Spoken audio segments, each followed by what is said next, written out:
Flores, presidente de la Academia de Ciencias de Morelos y quien también es integrante del Consorcio Mexicano de Vigilancia Genómica del SARS-CoV-2. Doctor, ¿cómo estás? Un gusto saludarte. Gracias por atendernos.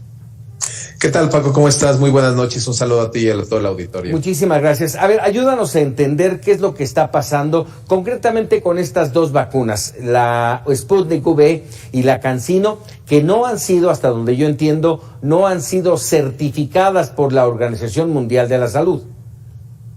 Mira, es muy sencillo. Estas dos vacunas en particular no han entregado los datos de los resultados de la fase clínica 3 que corresponde a todas las vacunas o a fármacos nuevos que se desarrollan. Entonces, todos los fármacos o vacunas que se desarrollan de primera instancia o novedosos tienen que pasar por estas fases clínicas.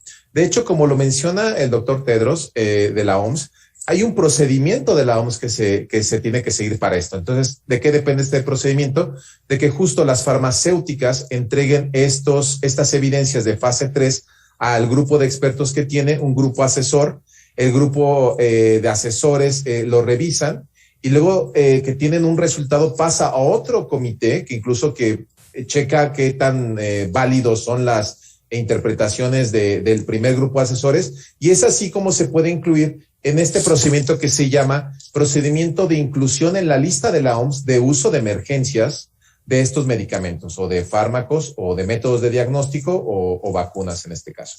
Entonces, esto es un procedimiento estándar que a final de cuentas se tiene que seguir por las farmacéuticas que quieran validar su vacuna. ¿Para qué? Para que entonces la OMS pueda decir y garantizar que se revisaron los resultados que validan a una vacuna o un fármaco para su seguridad, su eficacia y sobre todo que haya compromiso de que las farmacéuticas sigan a largo plazo este medicamento o esta vacuna.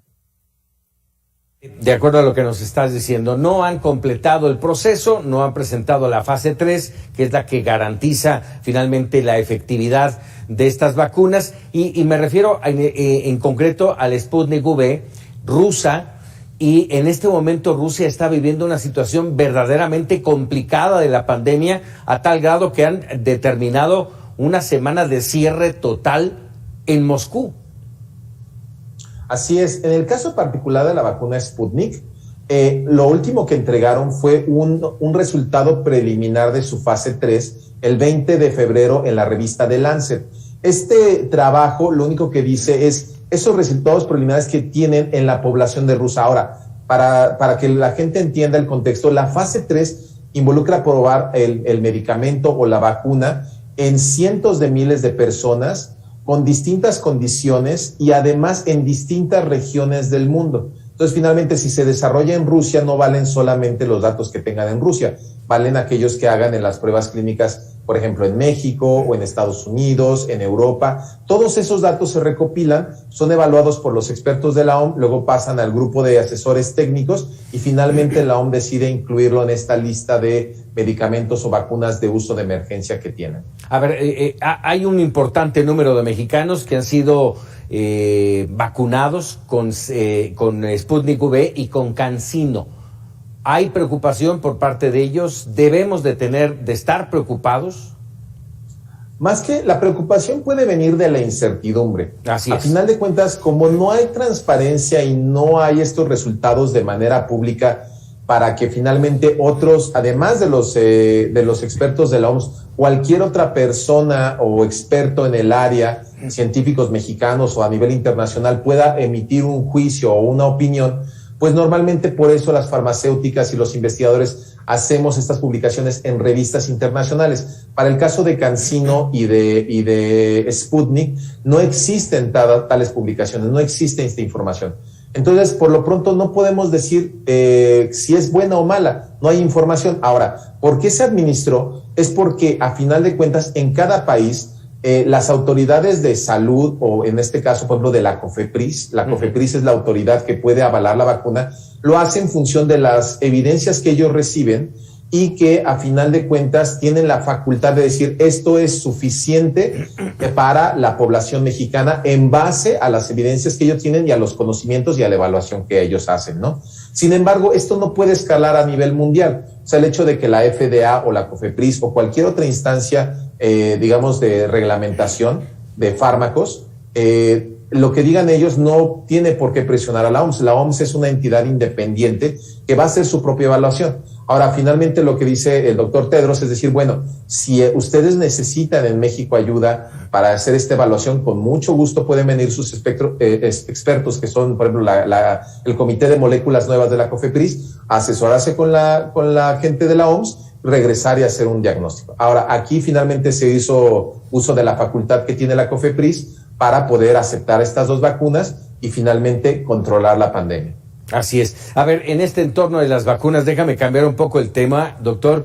Es evidente que ha habido un alentamiento en el proceso, en el proceso de vacunación en nuestro país. ¿Hay una disminución de vacunas en todo el mundo?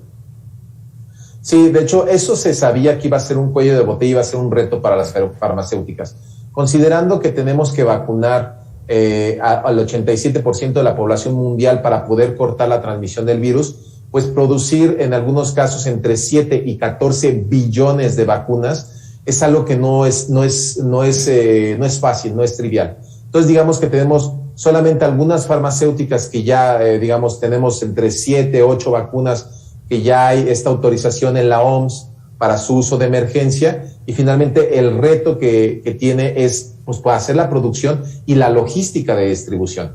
De hecho, parte de este procedimiento que tiene la OMS para la aceptación en esta lista de uso de emergencia es evaluar, además de lo que te había comentado, que es la seguridad, la eficacia y los efectos adversos, cosas como la cadena de frío, el transporte, si esto no pone en riesgo al biológico, por ejemplo. Entonces, todas esas cosas se evalúan y se autorizan. Y bueno, y además de eso, pues ya una vez que está autorizada, tienen que acelerar la producción.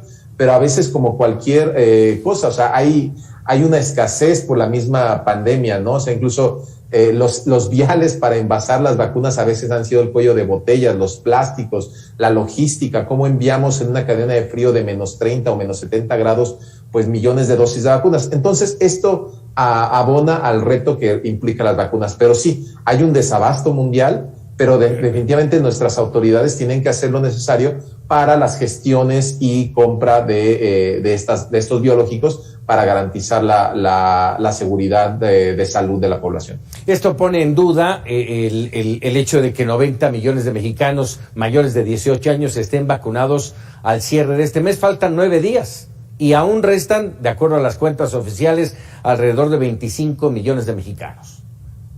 Sí, de hecho, pues parte de ese porcentaje no se alcanza si no vacunas a los menores de edad. Uf. Entonces aquí ya hemos entrado en esta discusión más de una vez, en que finalmente se está restringiendo mucho a este grupo etario de entre 12 y 17 años, que ya se tiene la autorización de la COFEPRIS para usar la vacuna de Pfizer. Y de hecho es la misma dosis que se usa para adultos, ¿no? Ya, por ejemplo, estos resultados ya fueron entregados a la FDA y a la OMS, que finalmente ellos dicen, bueno, hay que vacunar a ese grupo etario, y con esto alcanzaríamos cerca del 87% que se tiene. Hay que decir que también para que la vacuna tenga una mayor efectividad, tienes que tener el esquema completo de vacunación. Entonces, está bien, tener una sola dosis, pues es mejor que nada, pero las metas deben ser mucho más altas y mucho más ambiciosas para tener esquemas de vacunación cercanos a este porcentaje.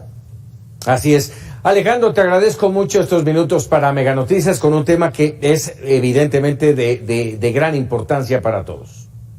Muchísimas gracias, Paco, un gusto, y cuando quieran saben que aquí estamos. Muchas gracias. Es el doctor Fidel Alejandro Sánchez Flores, presidente de la Academia de Ciencias de Morelos e integrante del Consorcio Mexicano de Vigilancia Genómica del SARS-CoV-2. Vamos con otros temas.